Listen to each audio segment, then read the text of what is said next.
Bonjour à tous. Merci tout d'abord au Clara pour l'invitation et au comité scientifique pour avoir sélectionné cette communication. Alors, moi, je vais continuer sur ce qu'a dit Étienne. On va passer cette fois-ci sur quelque chose de plus applicatif. On va rentrer dans la mise en place de ce type d'analyse de recherche de mutations sur ADN circulant en routine. Et je vais globalement vous montrer comment on a fait pour mettre en routine la mise en place de cette analyse. Alors, clairement, je vais centrer mon propos sur le cancer bronchique et la recherche de mutations EGFR dans le cancer bronchique.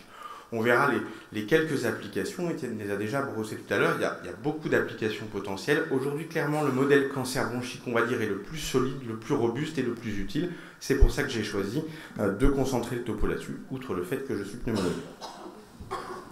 Alors voilà mes liens d'intérêt. J'ai bloqué la slide dessus, pardon. Alors, on va essayer de voir ensemble quel est l'intérêt d'aller rechercher ces mutations de l'EGFR dans l'ADN circulant. On va voir ensemble comment on a pu mettre en place les choses, notamment sur l'aspect très pratico-pratique de la faisabilité. Étienne l'a brossé tout à l'heure. Parler un petit peu de résultats, et puis bien sûr ouvrir sur les différentes perspectives qu'on peut avoir sur cette thématique particulièrement intéressante.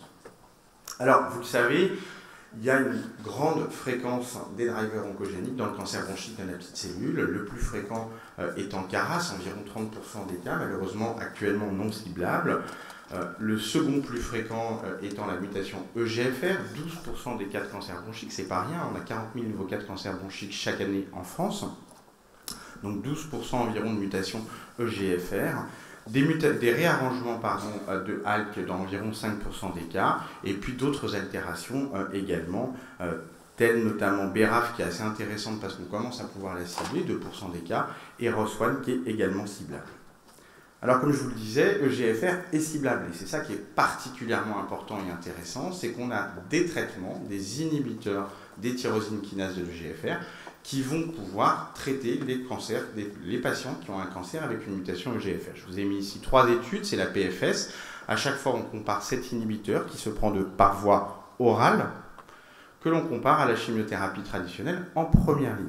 Donc c'est un vrai changement de paradigme pour nos patients. Ce sont des patients qui jusqu'alors étaient traités en chimiothérapie intraveineuse cytotoxique avec toutes les complications que vous connaissez en hospitalisation et qui du coup repartent de la consultation avec une boîte, avec un comprimé à prendre tous les jours et une tolérance qu'on va dire relativement acceptable. Donc on a 3 inhibiteurs de première et seconde génération qui sont actuellement développés, encore une fois, qui constituent aujourd'hui le standard de première ligne. Oui mais, on sait que sous 12 mois environ va arriver une résistance. On sait que lorsque ces patients sont traités par inhibiteurs des TKI, on va voir émerger, ou ils vont acquérir, une résistance, un mécanisme de résistance qui va générer une progression de la maladie cancéreuse malgré le traitement. Il y a plusieurs mécanismes qui ont été identifiés. Je souligne notamment un mécanisme un peu iconoclaste pour nous, qui est la transdifférenciation en cancer à petites cellules, c'est-à-dire c'est la modification du type histologique de cancer au cours acquise sous traitement. Alors c'est pas très fréquent, mais c'est quelque chose qui nous fait beaucoup réfléchir, nous. Et puis le mécanisme le plus fréquent, c'est l'acquisition ou l'émergence d'une nouvelle mutation dans l'exon 20 de l'EGFR, qui est la mutation T797. Et cette nouvelle mutation va conférer en fait une résistance au traitement de première ligne. Mais ce qui est bien, c'est qu'on a déjà l'inhibiteur de 3e génération, en l'occurrence l'osimertinib. Vous voyez ici les courbes, l'osimertinib qui est le traitement qui va être actif et qui va pouvoir cibler cette altération et avoir un vrai bénéfice pour le patient.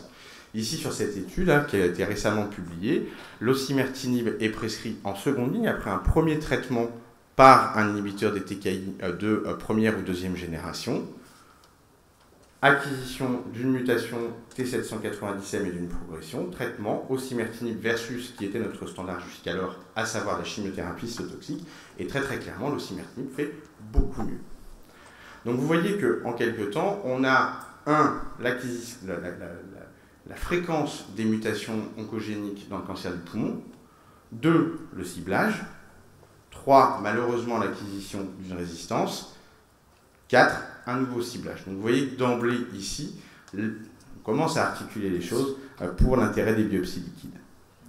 Alors on a un autre problème en cancérologie thoracique, c'est que notre tumeur est assez peu accessible, discrètement située dans un organe vital, et donc pas forcément très facile d'accès. Donc c'est vrai que nous, c'est quelque chose sur lequel on s'arrache les cheveux depuis longtemps. Qui plus est, les examens pour pouvoir aller chercher cette biopsie sont des examens souvent assez invasifs. Une fibroscopie bronchique, c'est pas très agréable, même une ponction sous scanner, c'est pas très sympathique et ça se complique assez volontiers. Ce sont des examens qui surviennent en plus chez des patients qui sont particulièrement fragiles. Je vous l'ai montré, avec l'acquisition de résistance, il est désormais assez impératif de faire des rebiopsies et c'est devenu vraiment un standard. Tout le monde conseille de rebiopsier les patients au moment de la progression de la maladie dans cette situation. Le problème, c'est que ce n'est pas très très simple à vendre à nos patients qui n'ont pas particulièrement envie de resubir une fibroscopie et on les comprend. On a un autre problème, c'est que ces prélèvements, ces examens en fait invasifs, désagréables pour le patient, vont en plus générer des prélèvements de très petite taille, voire souvent des prélèvements cytologiques. Puis là, on demande un défi complètement incroyable à nos anatomopathologistes, c'est sur des biopsies qui renferment parfois que quelques cellules tumorales, de faire toutes les analyses que vous avez listées ici, à savoir l'analyse histologique, l'analyse immunohistochimique diagnostique, l'immunohistochimie prédictive avec les anti-PD-L1, toute l'analyse moléculaire, le fiche et éventuellement biobanquer pour les essais centralisés. Donc ça commence à devenir un peu compliqué pour nos pathologistes et on les comprend. Alors la biopsie liquide, bien entendu, c'est un nouveau paradigme pour nous et elle a trouvé son écho particulièrement favorable en oncologie thoracique grâce à tout ce que je viens de vous dire, à savoir des patients qui sont fragiles et qu'on va avoir du mal à rebiopsier alors qu'on a un véritable intérêt à rebiopsier. Clairement, par opposition aux biopsies tissulaires, une biopsie liquide, par définition, elle est non invasive, elle peut être répétée à l'envi, elle va surtout être le reflet global du clone actuellement agressif de la maladie, par opposition à une biopsie qui, par définition, va venir prélever un échantillon d'une partie uniquement de la tumeur. Alors, Étienne l'a dit, je ne vais pas me pesantir dessus, mais c'est vrai que c'est tellement utile, je dirais, que le GFCO a considéré dans ses recommandations que l'ADN circulant pouvait avoir toute sa place en routine et était recommandé à ce titre dans certaines indications en oncologie thoracique. Alors, soit lorsqu'on n'a pas assez de matériel tissulaire au diagnostic, non pas pour faire le diagnostic, j'attire bien votre attention là-dessus, ce n'est pas un outil du diagnostic positif du cancer, mais lorsqu'on n'a pas assez de matériel pour faire les analyses moléculaires, en l'occurrence la biopsie liquide va être utile. Et puis ici, en première intention, lorsqu'on a un patient qui a une mutation GFR, qui est traité par un TKI de première ou seconde génération, qui va progresser, chez qui on va suspecter une mutation T790M, qu'on va rechercher, la recommandation du GFCO, c'est en première intention d'aller rechercher la mutation dans le sang. Bien entendu, une négativité de ce prélèvement doit faire pratiquer une rebiopsie. Alors, ceci étant dit, le décor étant planté, il nous est apparu assez important de pouvoir mettre en place ce type d'analyse particulièrement innovante à l'échelle de la routine, et c'est le propos du topo. Première chose en fait qu'on s'est posé comme question, et Étienne a un petit peu abordé tout à l'heure, c'est la problématique du prélèvement en lui-même, à savoir que jusqu'à maintenant, on recommandait l'utilisation de tubes épargneurs de membrane, de tubes stabilisateurs de membrane, ou le process de tube DTA relativement court. Ça pose vraiment un problème à partir du moment où vous voulez mettre en place un réseau à l'échelle régionale. La problématique du prélèvement, du conditionnement du prélèvement, elle est particulièrement importante. Vous avez deux approches possibles. Soit tout le monde vient au centre de référence où est fait l'analyse, et effectivement, vous pouvez avoir un process court, mais c'est assez difficile dans des grandes régions comme la nôtre. Soit au contraire, on imagine qu'il faut développer, je dirais, et vérifier la validité de tests sur des durée un petit peu plus longue. C'est le principe de ce topo, cette figure, où on a comparé en fait sur des échantillons de patients trois conditions préanalytiques, 4 heures à température ambiante, 24 heures à température ambiante et 24 heures à plus 4 degrés, pour voir en réalité qu'en termes de quantité d'ADN, on n'avait pas, en termes de concentration d'ADN, on n'avait pas vraiment de différence entre les prélèvements. Puis on l'a validé, je dirais, à plus grande échelle sur la cohorte, avec cette fois-ci en fait le nombre de copies wild type amplifiables, pour voir s'il y avait une différence entre les prélèvements qui étaient prélevés sur tube DTA dans moins de 4 heures et ceux sous 24 heures. En moyenne, ils sont quand même plus de l'ordre de 12 heures, et on n'a pas de différence, qui nous a permis, je dirais, de valider l'utilisation dans la région de tubes EDTA pris en charge dans les 24 heures pour pouvoir avoir cette analyse qui vient considérablement accroître la faisabilité des choses. Parce qu'encore une fois, les tubes stabilisateurs de membrane, ce n'est pas forcément évident à se procurer dans des petits centres. Alors sur les aspects analytiques, il y a plusieurs techniques évidemment d'analyse de l'ADN circulant. Ils ne sont pas tous, on va dire qu'il y a des gros principaux. Vous voyez que la différence, en fait, elle va être essentiellement sur le coût, mais elle va être aussi sur le type de profondeur. C'est ce que j'ai appelé le seuil de détection, là, ce que les biologistes appellent la sensibilité, mais j'aime pas utiliser ce terme parce que nous, les cliniciens, la sensibilité, c'est un petit peu autre chose. Donc sur la profondeur, vous voyez que le NGS, globalement, on est aux alentours à peu près de 0,5% de profondeur en routine. Inversement, les techniques de PCR, on est plutôt aux environs de 1%. Et puis le meilleur, visiblement, c'est le beaming avec une diminution à 0,02%, une profondeur à 0,02%. La différence aussi va venir finalement aussi des capacités d'adaptation de la technique. Le NGS, par définition, c'est évidemment du très large multiplex. Le beaming, vous allez être contraint par les kits transmis par le fabricant. La PCR digitale, c'est à vous de fabriquer vos amorces et de fabriquer vos tests. Et les PCR simples, on est également contraint par les kits. Je vais juste focaliser sur ces trois techniques dans les slides à venir, qui sont les trois qu'on utilise nous au laboratoire. Alors voilà, pour commencer sur la PCR digitale, on a décidé d'essayer de comparer différents primers, différents tests. Un primer de la littérature qui a été publié par Sequist en 2016, pardon. Un primer commercial, commercialisé par Life Technology, vous avez la référence en dessous, et puis des primers qui ont été développés dans notre laboratoire. Et l'idée, c'était justement d'essayer de voir un petit peu si la sensibilité et la spécificité étaient différentes pour essayer de trouver quelle était la meilleure analyse pour nous. En l'occurrence, ici, je vous ai ploté la sensibilité sur contrôle horizon. C'est relativement simple. On met à l'aide de contrôle horizon une quantité connue d'ADN muté et on regarde si on est capable de la détecter. Et on regarde en fait en fonction des primers la différence qu'on peut avoir. Il y a globalement relativement peu de différence si on veut synthétiser. Par contre, sur la spécificité, alors je suis désolé, le tableau n'est pas forcément très lisible, mais sur la spécificité, les choses sont un petit peu différentes. Alors c'est exactement la même chose, mais dans l'autre situation, on est toujours sur contrôle horizon, mais cette fois-ci, on va mettre que de l'ADN wild type, on n'est pas censé détecter de copies mutées, puis on va faire le test et on va regarder si on détecte des copies mutées. C'est le principe du contrôle négatif. Qu'est-ce qu'on voit ? On voit que certains primers, notamment ici le primer des délétions 19 de l'EGFR de Seki, n'est pas très adapté puisque vous voyez qu'il retrouve quand même dans un certain nombre de cas un pourcentage de faux positifs du coup relativement important.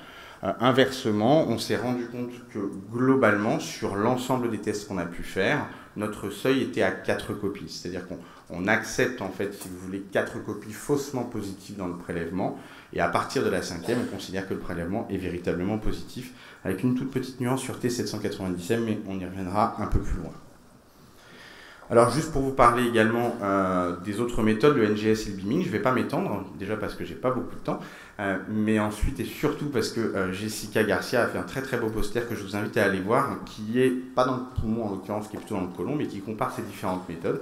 En l'occurrence, le NGS, nous on est en train de l'implémenter progressivement. Il est en routine aujourd'hui sur la région Rhône-Alpes avec un panel commercial de 56 gènes. Donc aujourd'hui, depuis le mois de janvier 2017, on répond en fait à tous les cliniciens qui nous adressent des prélèvements une réponse avec les 56 gènes.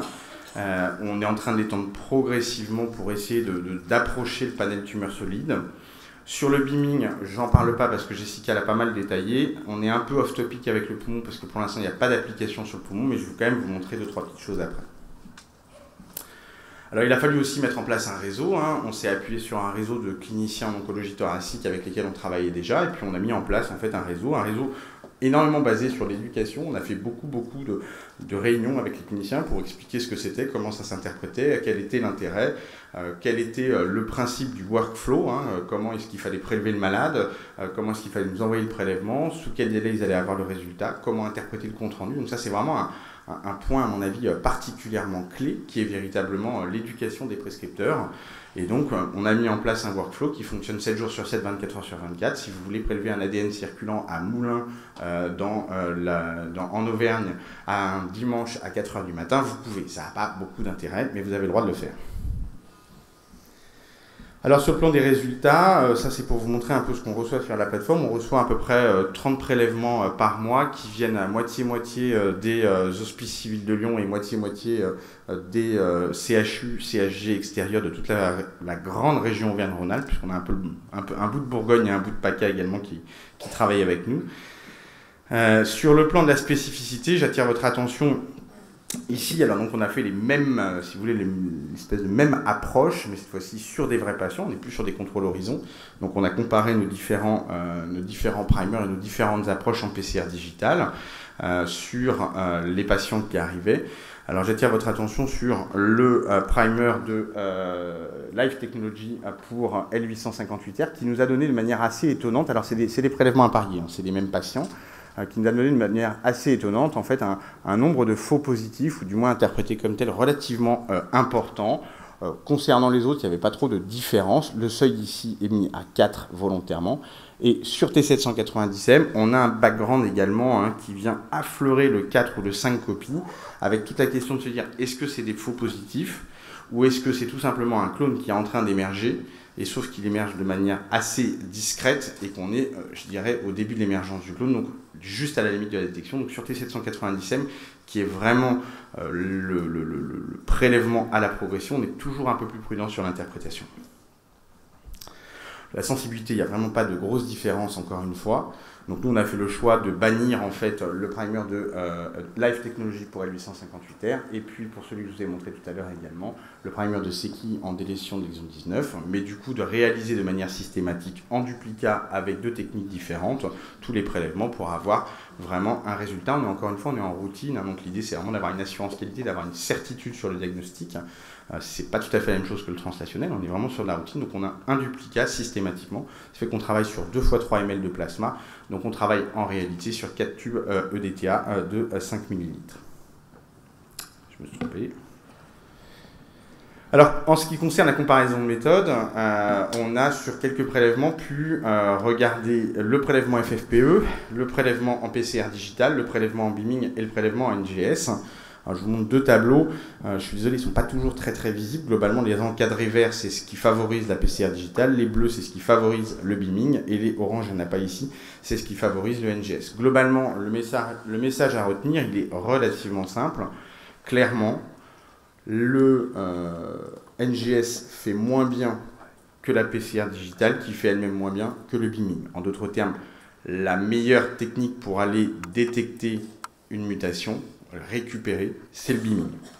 Après, la vraie question, et on pourra en discuter après pendant les questions-réponses, c'est la pertinence clinique d'aller détecter de très faibles fractions de ce genre de choses. Ça, c'est une autre question. Mais en tout cas, en termes de profondeur et en termes de sensibilité, le beaming est la technologie qui fait le mieux au-dessus de la PCR digitale, elle-même au-dessus du séquençage de nouvelle génération. Donc ça va avoir des implications, vous allez voir dans la slide juste après. Les implications, justement, c'est quelle technique dans quelle situation. Et c'est un peu là-dessus sur lequel on est en train de travailler, c'est de se dire quelle est la séquence précise pour laquelle on va activer telle ou telle technique. On ne peut pas faire tout à chaque fois.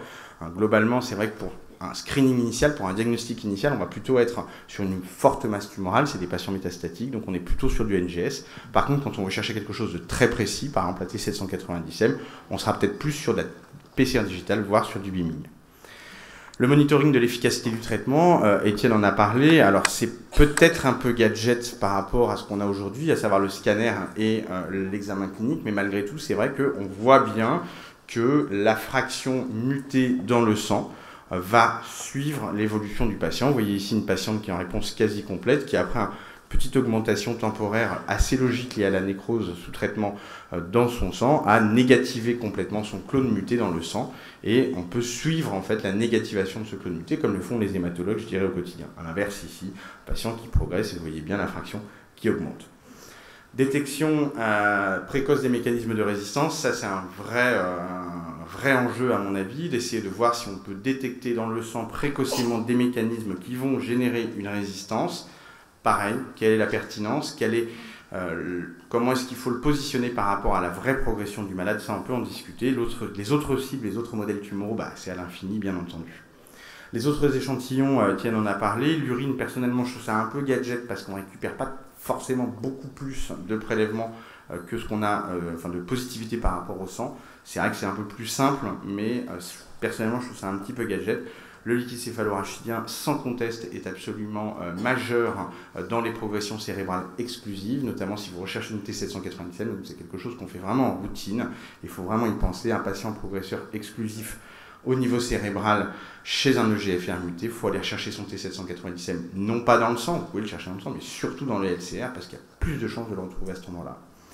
En pratique, et c'est ma dernière slide, l'ADN circulant en routine, quand est-ce qu'il faut le faire, comment faut-il le faire? Il vous faut une mutation oncogénique identifiée, ciblable ou avec une sanction thérapeutique, c'est le principe du Colomb et de Carras, une technique qui doit être faisable sur le plan régional, facilement, tout malade doit pouvoir y avoir accès vraiment très facilement, vous devez bien la maîtriser, elle doit être fiable, vous devez éduquer vos prescripteurs, ça c'est vraiment très important, mettre en place un workflow bien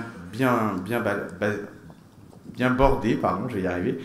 Et puis surtout, on est dans de la routine, donc tout de suite aussi mettre en place des process d'assurance qualité, ça c'est absolument majeur. Je vous remercie, excuse-moi Gilles, pour les 1 minute de retard. Merci, tu es parfait.